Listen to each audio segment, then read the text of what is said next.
Thank you very much. Thank you. Nice crowd. What a good-looking group of people. Well, we have some very, very good news today, and a lot of good things are happening for our country. Please sit down. My fellow Americans, this is Liberation Day. Waiting for a long time. April 2nd, 2025 will forever be remembered as the day American industry was reborn, the day America's destiny was reclaimed, and the day that we began to make America wealthy again. We're going to make it wealthy, good and wealthy. For decades, our country has been looted, pillaged, raped, and plundered by nations near and far, both friend and foe alike. American steelworkers, auto workers, farmers, and skilled craftsmen, we have a lot of them here with us today.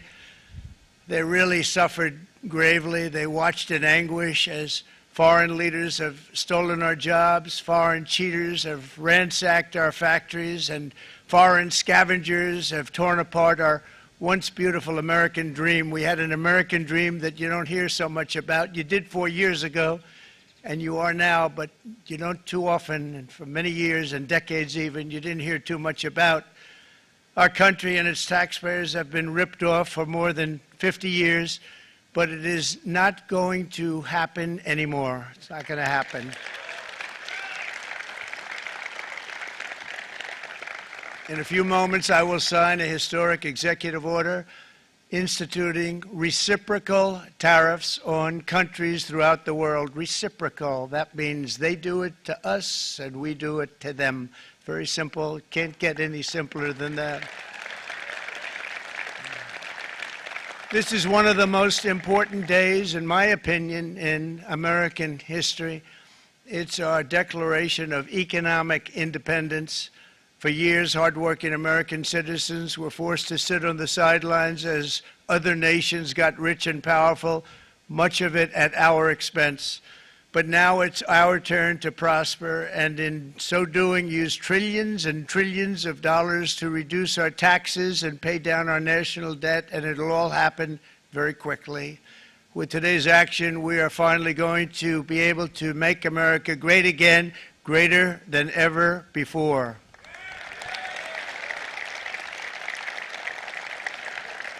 Jobs and factories will come roaring back into our country, and you see it happening already.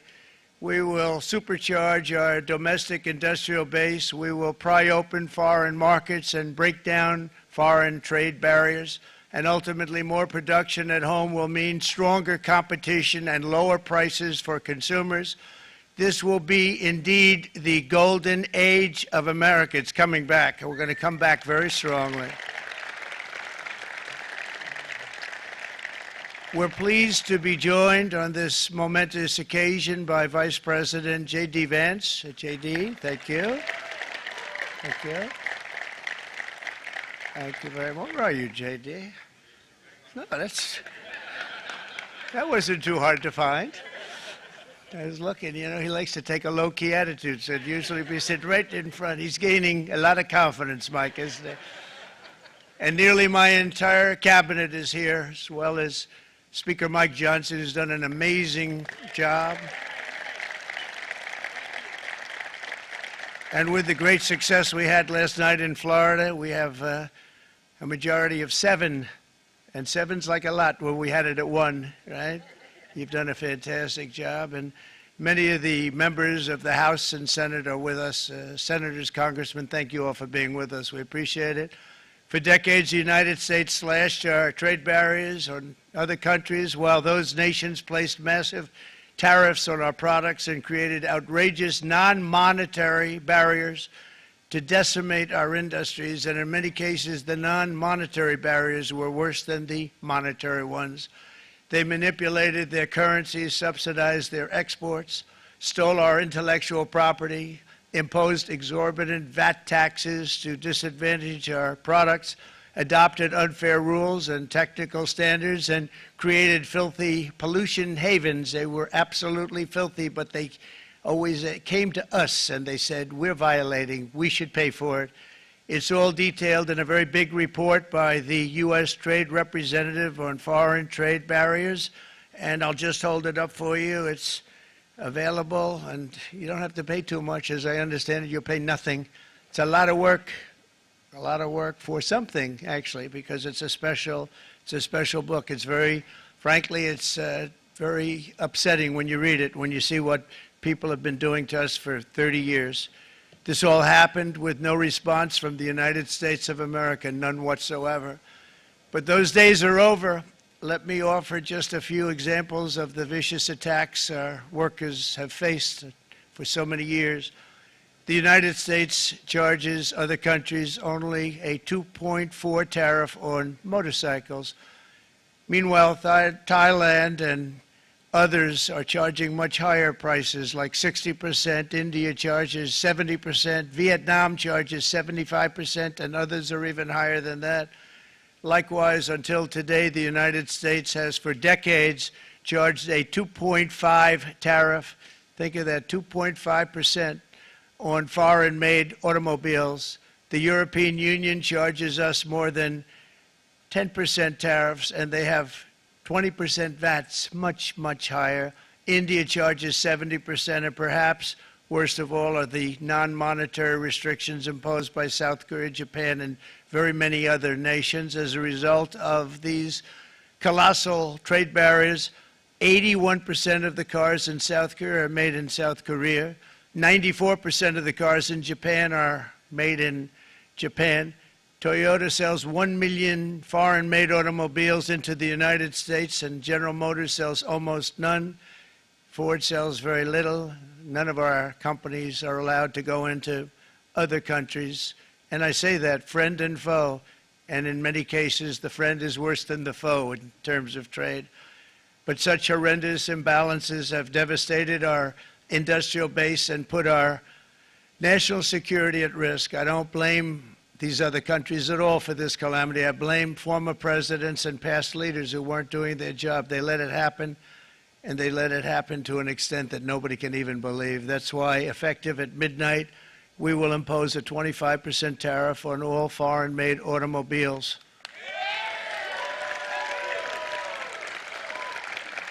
Thank you. Brian, I'd like to have you come up here for a second, okay? I just see him sitting. He's been a fan of ours, and he understands this business a lot better than the economists, a lot better than anybody. Brian, say a few words, please, would you? Thank you, Mr. Thank you. President. It's a great honor to have you. Thanks. Thank you, Mr. President. I grew up just north of Detroit, Michigan, in Macomb County, known as the home of the Reagan Democrats. My first vote for president was for Ronald Reagan. I thought that was going to be the best president I ever saw in my lifetime until Donald J. Trump came along. I have watched my entire life, I have watched plant after plant after plant in Detroit and in the metro Detroit area close. There are now plants sitting idle. There are now plants that are underutilized, and Donald Trump's policies are going to bring product back into those underutilized plants. There's going to be new investment. There's going to be new plants built. And the UAW members, and I brought 20 of them with me, they're sitting right over here. We support Donald Trump's policies on tariffs 100%. So, Mr. President, we can't thank you enough. And in 6 months or a year, we're going to begin to see the benefits. I can't wait to see what's happening 3 or 4 years down the road. Thank you, Mr. President. Thank you. What a great guy. He got it right from the beginning. He got it before almost anybody else. This group over there, they got it too. And you know, we won the state of Michigan. We won almost all of them, but we won Michigan by a lot, and I want to just thank you all. The auto workers were fantastic. The Teamsters were fantastic. Everyone was pretty good, I will tell you. Thank you very much. I appreciate it. You're going to be very happy very soon, and you probably see what's happening with all of the, not only car companies, but car companies in particular. You see it with all of the ones they're moving, they're announcing day in, day out. You're seeing it. Nobody's ever seen anything like that. With today's actions, we're also standing up for our great farmers and ranchers who are brutalized by nations all over the world. Brutalized. Canada, by the way, imposes a 250 to 300% tariff on many of our dairy products. They do the first can of milk. They do the first little carton of milk at a very low price, but after that it gets bad, and then it gets up to 275, 300%. So when they're figuring what's Canada charging, they say, oh, about 2%, 3%. But take a look at what happens down the road. When you look a little bit, it's not a pretty picture, and we don't like it, and it's not fair. It's not fair to our farmers. It's not fair to our country. And with countries like Canada, you know, we subsidize a lot of countries and keep them going and keep them in business. In the case of Mexico, it's $300 billion a year. In the case of Canada, it's close to $200 billion a year. And I say, why are we doing this? Why are we doing this? I mean, at what point do we say, you got to work for yourselves, and you got to, this is why we have the big deficits. This is why we have that amount of debt that's been placed on our heads over the last number of years, and we're really not taking it anymore. Through non-tariff barriers, the European Union bans imports of most American poultry. You understand? They say, we want to send you our cars, we want to send you everything, but we're not going to take anything that you have. Australia bans, and they're wonderful people and wonderful everything, but they ban American beef, yet we imported $3 billion of Australian beef from them just last year alone. They won't take any of our beef. They don't want it because they don't want it to affect their farmers. And you know what? I don't blame them, but we're doing the same thing right now, starting about midnight tonight, I would say. And China charges American rice farmers an overquota, it's called, a tariff rate of 65%. South Korea charges 50, actually they charge different, from 50% to 513%. And Japan, our friend, charges us 700%. But that's because they don't want us selling rice and other things. Who can blame them, Madam Secretary? Agriculture, great job you did on eggs, by the way. The egg prices came down 50%. You got them down 50% once we got involved. They were going through the sky. The egg prices, they were going through the sky, and you did a fantastic job. Now we have lots of eggs, and they're much cheaper, down about 59% now, and they're going down further. We charge 2.8% for so many things that other countries are charging 200%, 300%, and 400% for. If imposing tariffs and protective barriers made nations poor, then every country on earth would be racing to eliminate these policies, and China would be the first on line. They run a very strong country, but they're not first in line, and the American people are paying a very big price. From 1789 to 1913, we were a tariff-backed nation, and the United States was proportionately the wealthiest it has ever been. So wealthy, in fact, that in the 1880s, they established a commission to decide what they were going to do with the vast sums of money they were collecting. We were collecting so much money so fast, we didn't know what to do with it. Isn't that a nice problem to have? What do you think, Marco? Good problem? Marco would love that problem. But we don't have that problem anymore, but we're not going to have it very much longer, I will tell you. But they collected so much money, they actually formed a commission to determine what they were going to do with the money, who they were going to give it to, and how much. Then in 1913, for reasons unknown to mankind, they established the income tax so that citizens, rather than foreign countries, would start paying the money necessary to run our government. Then in 1929, it all came to a very abrupt end with the Great Depression, and it would have never happened if they had stayed with the tariff policy. It would have been a much different story. They tried to bring back tariffs to save our country, but it was gone. It was gone. It was too late. Nothing could have been done. It took years and years to get out of that depression, far longer than even FDR had that office right over there for a long period of time. The ramp system, that's rather intricate, was built because of him, and every time you walk up, you think of him, and he did a great job in many ways, but it lasted long beyond his terms, as you know. But it's not too late any longer, and we're going to start being smart, and we're going to start being very wealthy again. We're going to be wealthy as a country because they've taken so much of our wealth away from us. We're not going to let that happen.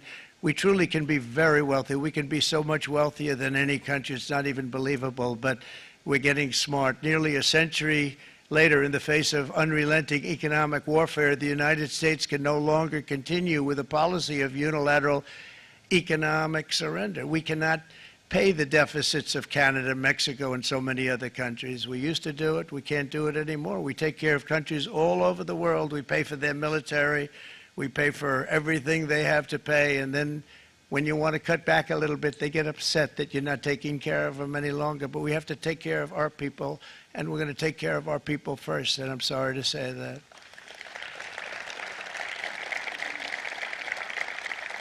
And today we're standing up for the American worker, and we are finally putting America first.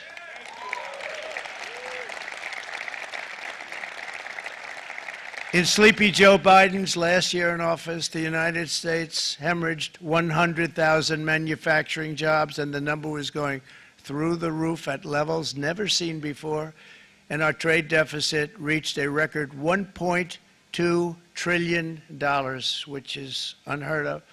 Since the beginning of NAFTA, the worst trade deal ever made, it was a horror show. I was able to terminate it. They all said you'd never be able to get it out. We had to get approval from Congress to get it terminated.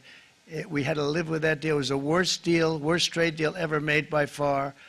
But since the very beginning of NAFTA, our country lost 90,000 factories. Think of what that is, 90,000.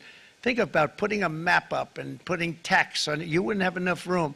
90,000. I said, is that possible? We had it checked 4 different times, and it was actually somewhat higher than that. And 5 million manufacturing jobs were lost while racking up trade deficits of $19 trillion. That was the worst trade deal ever made.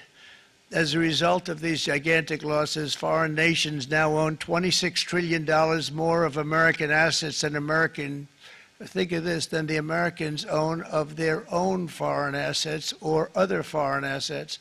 The United States can no longer produce enough antibiotics to treat our sick. We have a tremendous problem. We have to go to foreign countries to treat our sick. If anything ever happened from a war standpoint, we wouldn't be able to do it.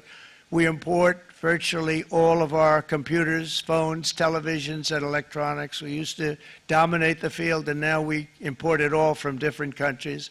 A single shipyard in China now produces more ships every year than all of the American shipyards combined. Think of that. And it was a business that we used to dominate. We used to dominate it totally. In short, chronic trade deficits are no longer merely an economic problem. They're a national emergency that threatens our security and our very way of life. It's a very great threat to our country. And for these reasons, starting tomorrow, the United States will implement reciprocal tariffs on other nations. It's been a long time since we even thought of that.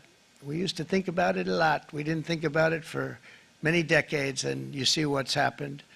For nations that treat us badly, we will calculate the combined rate of all their tariffs, non-monetary barriers, and other forms of cheating. And because we are being very kind, we're kind people, very kind. You're not so kind when you got ripped off with your salaries. My auto worker friends and my Teamster friends and all of the unions that typically voted Democrat, they're not voting Democrat anymore because worker, whether union or non-worker, they're for the Republicans now. That's what happened. But we will charge them approximately half of what they are and have been charging us. So the tariffs will be not a full reciprocal. I could have done that, yes, but it would have been tough for a lot of countries who didn't want to do that. I'd like to see the chart if you have it. Could you bring it up, Howard? This is our great Secretary of Commerce, Howard Lutnick. Thanks, Howard. So if you look at that, China, first row, China, 67%. That's tariffs charged to the USA, including currency manipulation and trade barriers. So 67%, I think you can, for the most part, see it. Those with good eyes, with bad eyes. We didn't want to bring, it's very windy out here, we didn't want to bring out the big charts because it had no chance of standing. Fortunately, we came armed with a little smaller chart. So 67%, so we're going to be charging a discounted reciprocal tariff of 34%. I think In other words, they charge us, we charge them less. So how can anybody be upset? They will be, because we never charge anybody anything, but now we're going to charge. European Union, they're very tough, very, very tough traders. You know, you think of European Union, very friendly. They rip us off. It's so sad to see. It's so pathetic. 39%, we're going to charge them 20%, so we're charging them essentially half. Vietnam, great negotiators, great people. They like me, I like them. The problem is they charge us 90%. We're going to charge them 46% tariff. Taiwan, where they took all of our computer chips and semiconductors. We used to be the king, right? We were everything. We had all of it. Now we have almost none of it, except the biggest company is coming in. We're going to end up with almost 40%. Lee Zeldin's working to get their approvals.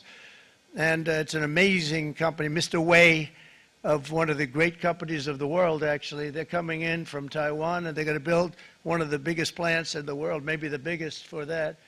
But 64%, we're going to charge them 32%. Japan, very, very tough, great people.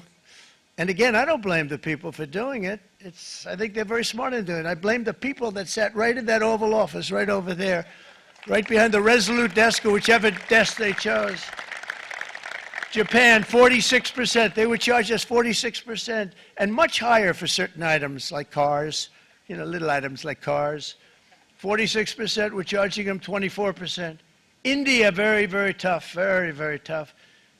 The Prime Minister just left, and he's a great friend of mine, but I said, you're a friend of mine, but you're not treating us right. They charge us 52%. You have to understand, we charge them almost nothing for years and years and decades, and it was only 7 years ago when I came in, we started with China and charged them. We took in hundreds of billions of dollars from China in tariffs, and they understood, honestly. President Xi understood. He said, look, I understand, and the other countries, and they all understand. We're going to have to go through a little tough love, maybe, but they all understand. They're ripping us off, and they understood it. Prime Minister of Japan, Shinzo Abe. He was a fantastic man. He was unfortunately taken from us, assassination. But I went to him and I said, Shinzo, we have to do something. A trade is not fair. And he said, I know that, I know that. And he was a great gentleman. He was a fantastic man, but he understood immediately what I was talking about. I said, Shinzo, we have to do something. He said, I know that. And we worked out a deal, and it would have been a much better deal, but frankly, there were many years left on the deal that was made previous to my getting there, but it was something. If you look at Switzerland, 61% to 31%. Indonesia, Malaysia, Cambodia. Oh, look at Cambodia, 97%. We're going to bring it down to 49. They made a fortune with the United States of America. United Kingdom, 10%, and we'll go 10%. So we'll do the same thing. South Africa, 60%, 30%, and they've got some bad things going on in South Africa. You know, we're paying them billions of dollars, and we cut the funding because a lot of bad things are happening in South Africa. The fake news ought to be looking at it. They don't want to report it. Brazil, 10%, 10%. Bangladesh is 74%. So you see what's going on. Pakistan, 58%. Sri Lanka, 88%. So what we're doing is we're taking not the full, we could take the full 88%. Thanks a lot, Harold. He's doing a very good job. How's he doing, all right?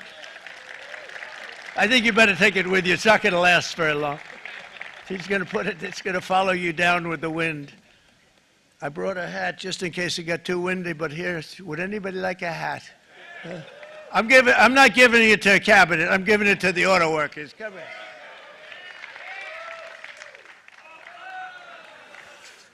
Thank you, fellas. Get it. That's it. That's it. They deserve it more than our cabinet. Our cabinet has plenty of hats.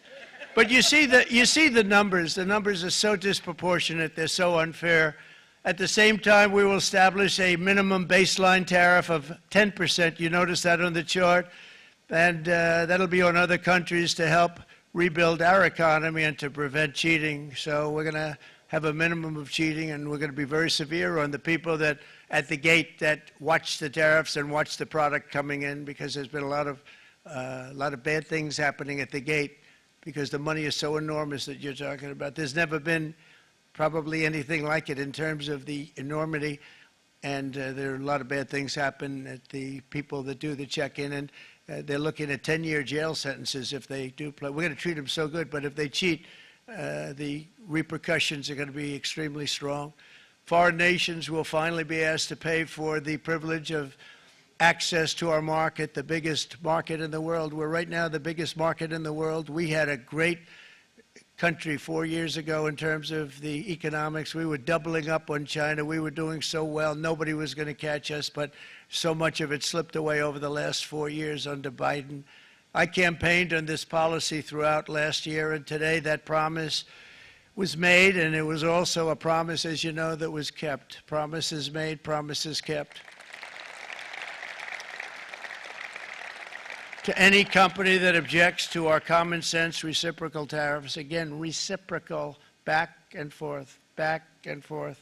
And I call this kind reciprocal. This is not full reciprocal. This is kind reciprocal. But what we do is we cut it in half. We charge them. My answer is very simple if they complain. If you want your tariff rate to be zero, then you build your product right here in America, because there is no tariff if you build your plant, your product in America. And we've seen companies coming in like we've never seen before. Likewise to all of the foreign presidents, prime ministers, kings, queens, ambassadors, and everyone else who will soon be calling to ask for exemptions from these tariffs. I say, terminate your own tariffs, drop your barriers, don't manipulate your currencies. They manipulate their currencies like nobody can even believe, which is a bad, bad thing and very devastating to us. And start buying tens of billions of dollars of American goods. Tariffs give our country protection against those that would do us economic harm. And many people were looking to do us economic harm. Maybe not so obviously, but they were doing tremendous economic harm. But even more importantly, they will give us growth. These tariffs are going to give us growth like you haven't seen before, and it'll be something very special to watch. I am so looking forward, and Brian, it's going to happen even faster than you said. You know, you might say, but it's already started. It's already started.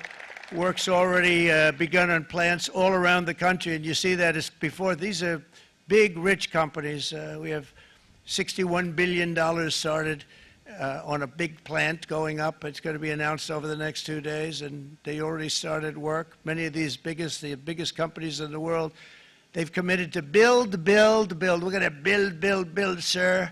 And they came here to see me, and they wanted to know if they could have a press conference. I do as many as I can. I'm pretty busy trying to stop Russia and Ukraine and the Middle East. We got to stop that. We got to stop the Houthis, which we're making tremendous. They like shooting ships down and out of the water, sinking ships.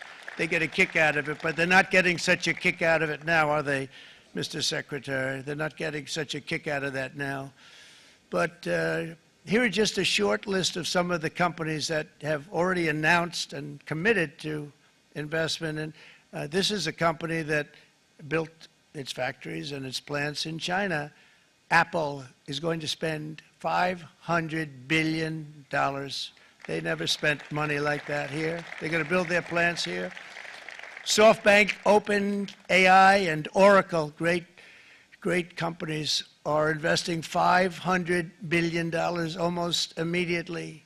NVIDIA, a hot company, is investing hundreds of billions of dollars. They just announced. TSMC, the biggest, most important company in the world of chips from Taiwan, with no investment from us, is investing $200 billion. And they said the reason was, number one, the election of November 5th, and number two, the tariffs. They don't want to pay the tariffs, and the way they're not paying it is to build their plant here. So we're going to go from almost no percentage. We used to have 100% of the chip market. Now it's all in Taiwan. Almost all of it's in Taiwan. A couple of other countries, but mostly in Taiwan.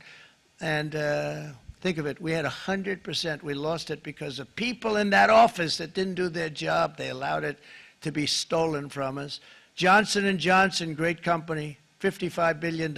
Eli Lilly, $27 billion. Meta is investing $500 billion. Wow. DeMac is investing $20 billion. CMA, CGM, $20 billion. And then you have Merck and Clarios, Stellantis, General Motors, GE Aerospace, Honda, Nissan, Hyundai are all putting in billions and billions of dollars, and they're committed 100%. So. And we've never had, and this is after 2.5 months. This is after just a short, this all took place as soon as we came out with what everybody wanted to do. You know, I watched a gentleman today on television, used to work with Lee Iacocca, a very respected automobile person, and he said, you know, because they were asking people, they try and get as many negative people as they can, but they can't find them too much. It's pretty hard to find in terms of what we're doing, especially when they see all this investment. They said, so tell me, what do you think of what Trump is doing from the automobile standpoint? He said, I can't believe it. Somebody is finally, he's an older guy, real pro, really top guy, with Lee Iacocca. He said, I never thought I'd see the day when this would happen, where somebody had the courage to go and do what has to be done. This is transforming our nation. Our entire nation is going to be transformed, not only with the cars, but on every single other item that's built. We're going to become an industrial powerhouse. And he said that so beautifully today. In fact, I'm going to find out, I'm going to get a tape, and Bruce, I'm going to get that tape, and I'm going to send it to you out in Long Island, and you're going to play it for the people. And all your union workers and your non-union workers out there, you got a pretty even split.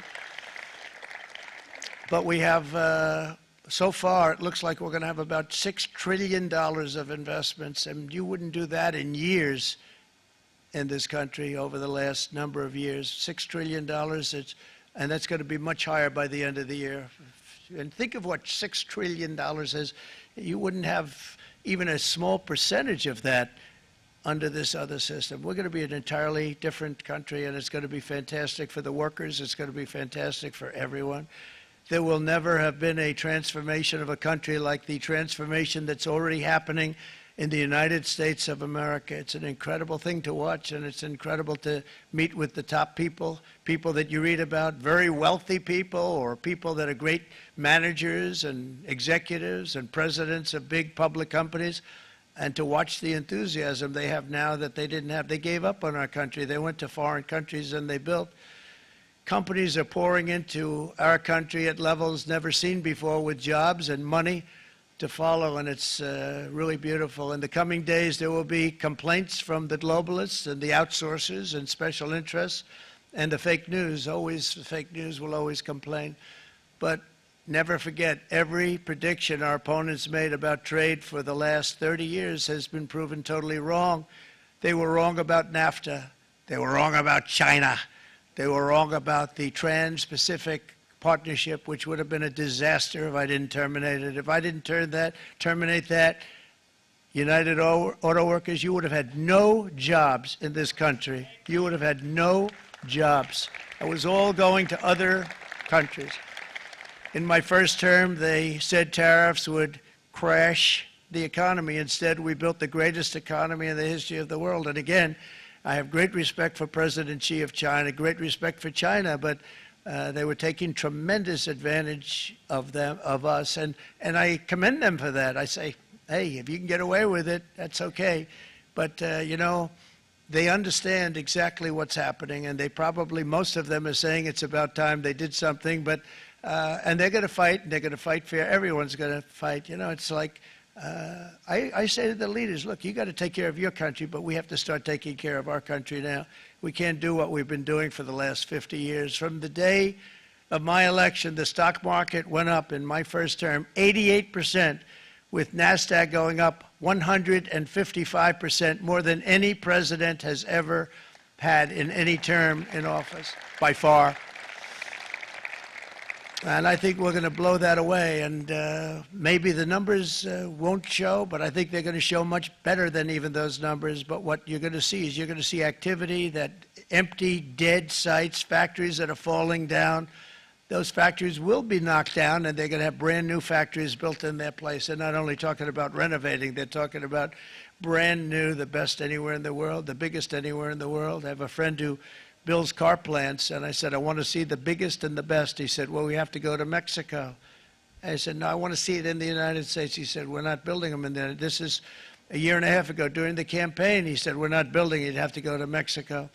When I was starting to decide to run, and I went to #1 in the polls very rapidly, I want to say, like let's say in the first hour, and then shortly thereafter, it looked like I was going to win, and the fake news was saying, "Oh no, don't do this." What they don't know is if I didn't win, they would have really been in trouble, because nobody wants to read them anyway. But I tell you what, when it looked like I was going to win, I announced that I was going to be doing exactly what we're talking about today. Great consistency, actually, because I've been talking about it for 40 years, but because I saw what was happening 40 years ago. If you look at my old speeches when I was young, very handsome, my old speeches, and that people would say, I'd be on a television show, I'd be talking about how we were being ripped off by these countries. I mean, nothing changes very much. The only thing that changed were the countries, but nothing really changes. But it's why it's such an honor. It's such an honor to be finally able to do this. If you look at China, I took in hundreds of billions of dollars in my term, hundreds of billions. They never paid 10 cents to any other president, and yet they paid hundreds of billions, so much so that Biden couldn't do anything. They wanted to try and terminate it because he had a very special relationship with China. You know what the relationship was? He had a special relationship. But the numbers were so big, that they couldn't do it. So they did ease it up. They did things that they shouldn't have done. They made it a lot more comfortable for them, but they couldn't do it because the numbers were hundreds of billions of dollars, and I did that. And we were on our way to doing something like incredible. And then we had a very bad election happen, a very bad election. A lot of bad things happened. So when I said we got to do it again, I said we have to make it too big to rig. And we made it too big to rig, and we won in records, and it was a monumental win. And it was such an honor to see so many of you, like Brian and your friends, here with us to celebrate, and to more importantly celebrate what we're doing, because that wouldn't be a full celebration if we didn't do this, because this will be an entirely different country in a short period of time. It'll be something the whole world will be talking about it. The critics made the very tired predictions earlier this year, but in February, core inflation dropped to the lowest rate in 4 years, and the price of eggs, as you know, just in a month and a half, we were there for 4 weeks, and the first week I got blamed for eggs. I said, I just got here. They said eggs have gone up at like 250%, and you can't get eggs, and they were going crazy. And I said, I just got here. And then we got to work on eggs, and we got to work on everything. And our great Secretary of Agriculture, you did a fantastic job, Brooke Rollins. She did a fantastic job. And as I said before, the price of eggs dropped now 59%, and they're going down more, and the availability is fantastic. They were saying that for Easter, please don't use eggs. Could you use plastic eggs? I said, we don't want to do that. We want to, and you really came through. It's an amazing job. Thank you very much, Brooke. You did great. But likewise, an old-fashioned term that we use, groceries. I used it in the campaign. It's such an old-fashioned term, but a beautiful term, groceries. It sort of says a bag with different things in it. Groceries went through the roof, and I campaigned on that. I talked about the word groceries for a lot, and energy costs now are down, groceries are down, gasoline is way under $3, and people are beginning to be able to buy things and live again. We brought prices way down. We created 10,000 already in a few weeks, new manufacturing jobs. And it was that took place in 1 month, numbers that they haven't seen in a long time. We had virtually no inflation under my term. We had virtually no inflation for 4 years, but after transitioning over to Sleepy Joe, it went from almost non-existent to the highest in the history of our country. They're the highest inflation in the history of our country, brought up by energy and bad spending and bad policy, and a lot of bad things happened. How about allowing millions and millions and millions of people to pour into our country with open borders, where it's so sad to see even now. And I see our great secretary you have done. Stand up, please, Christy. Stand up. Christy Nome and Tom Holman.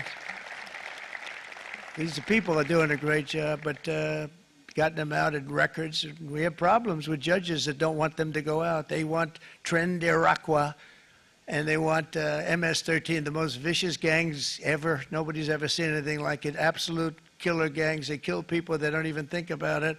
And we put them out, and we have judges now, radical left judges that they don't want them to go out. They want them to even be brought back. Let's bring them back. You've done a fantastic job, and please thank everybody. Homeland Security, thank everybody. Appreciate it. And we now have a border that's the best border that we've ever had, even better than it was my first term. My first term we did good, but this one we really specialized in. We've done really well. And we had records then. We had the best, safest border. 4 years ago, we had the best border there ever was. And now we have, you've actually matched it and done even better. And we're going to get it down the right way. And we want people, by the way, to come into our country, but we want to come in through a legal process. We want them to come in legally. We need more people. We need people to run these plants and to help the auto workers and the Teamsters and the non-union people and everybody else. But we need people, and the farmers. And we're going to let people come in, but they want to come in. We want them to come in legally. They have to have the capability of loving our country, not people that hate our country. We don't want them in our country. And now we're going to pass the largest tax cuts in American history, and that's where we're relying on Mike and John Thune. And we will not cut Social Security, Medicare, or Medicaid benefits, and the Democrats will, because if they got in, the entire economy would collapse. This country was heading for a collapse under the people that you saw. They were horrible. I think one of the reasons people like the job, I have my highest approval ratings because I think they're comparing me to the worst administration in the history of our country, so I appreciate that at least. But Speaker of the House Mike Johnson and Senate Majority Leader, appreciate it, Mike. John Thune have been fantastic, by the way. But they've been working tirelessly on taking the next step to pass the plan for our one big, beautiful bill. I'd like to name it that if you can. One big, beautiful. I made that statement about 6 months ago, and everybody calls it one big, beautiful bill. And it will be that. It'll have everything, the big tax cuts and every incentive there is. And it'll be fantastic. And by the way, for the cars, we're asking for an interest deduction on a loan. So if you build the car, only in America we do it, Brian. If the car's not built in America, you don't get the interest rate deduction. But if you build the car in America, if you buy a car, if it's built in America, then you get an interest rate deduction, tax deduction, and that's a big thing. It's going to be a big thing. I think that's going to pay for itself very quickly, that deduction. Never happened. We've never had anything like that before. Somebody said, where do you get the idea? Because it's so basic. You would think that would have happened a long time ago. It never did, and I'm very happy it didn't, because now I can say that was my idea. But we're going to get us closer to the debt extension. We have to get the debt extension passed, and I know you're going to be able to do that, Mike, and it's very important that you do that. And all of the other things that the Senate budget plan gives us, along with working, because I know they're working together, John and Mike, and the two bills are going very well together. We need to get our shared priorities done, including certain permanent tax cuts. We want the tax cuts to be permanent, spending cuts, energy and historic investments in defense, border, and so much more. We're covering everything. These will be phenomenal. There'll be no bill like this going to straighten. One bill is going to straighten out our country for many, many years to come. And we said, let's just do it and let's get it done. And some guys will love it and some guys will like it a little bit less because they're not getting what they were exactly looking for, but they're getting a lot. They'll never, if we get this done, it'll be the most incredible bill ever passed in the history of our Congress and Senate and congressmen, the senators and the congressmen, many of whom are here today, will be very proud of themselves. I really believe that it's going to set us on a whole new prosperous path. We're going to cut spending and right-size the budget back to where it should be. We're going to do that very strongly. Thank you, Rick. Thank you. John, thank you. Oh, look at all of our senators over there. Oh, boy. That's a nice group of people. But I won't like them so much if they don't get this bill done. That's a great group. And Congressman, thank you very much. I appreciate it. Tremendous people. The Senate plan is my complete and total support, and the House plan likewise is very similar. They're moving along pretty much at the same clip, and as soon as you're ready, you'll show it to me, and I'm sure it'll have my support, Mike. Every Republican congressman and senator must unify. We have to unify. We can't be separated. We have to get it done. We have to get absolutely everything we can, and we have to take care of the American people. That's the only thing that matters. We have to take care of the American people first. We need to pass this bill immediately, get it done, including debt extension. From this day on, we're not going to let anyone tell us that American workers and families cannot have the future that they deserve. We're going to produce the cars and ships, chips, airplanes, minerals, and medicines that we need right here in America. The pharmaceutical companies are going to become roaring back. They're coming roaring back. They're all coming back to our country, because if they don't, they got a big tax to pay. And if they do, I'll be very happy, and you're going to be very happy, and you're going to be very safe. We're going to build our future with American hands, with American heart, American steel, and we're going to build it with American pride like we used to. We're approaching our 100th day as president, and have been given credit by a lot of people, actually, even some of the fake news. Can you believe it? Which in this case hopefully isn't fake, for having done more in that time than any other administration in the history of our country in the first 100 days. I think we've had an amazing, in terms of what we've done, what we've gotten accomplished. I'd like to see if we can get that war ended and another war from not starting in the Middle East. We have to get Russia. They're losing 2,000 on average, 2,500 people a day, young people, soldiers, Russian. Think of that. 2,500 through some days, but on average, probably over about a 1 week period, it's 2,712, they say. They're losing those soldiers. They're dying. They're being decimated. And they're not from our country, but they're from other countries. But they're human beings. They're from Russia. They're from Ukraine in this period, most of them. And we're going to get it stopped. It's a senseless war that would have never happened if I was president, and it shouldn't be allowed to go on. And I think we're being given good cooperation by Russia and by Ukraine, but we have to get it stopped. It's humanity. It's humanity. It's a terrible thing. This will be a very big moment. I think you're going to remember today. It's going to be a free nation that we're dealing with. We're going to have a very free and beautiful nation. It's going to be Liberation Day in America, and it's going to be a day that hopefully you're going to look back in years to come and you're going to say, you know, he was right. This has turned out to be one of the most important days in the history of our country. God bless you, and God bless America. Thank you, everybody. Thank you very much. Thank you.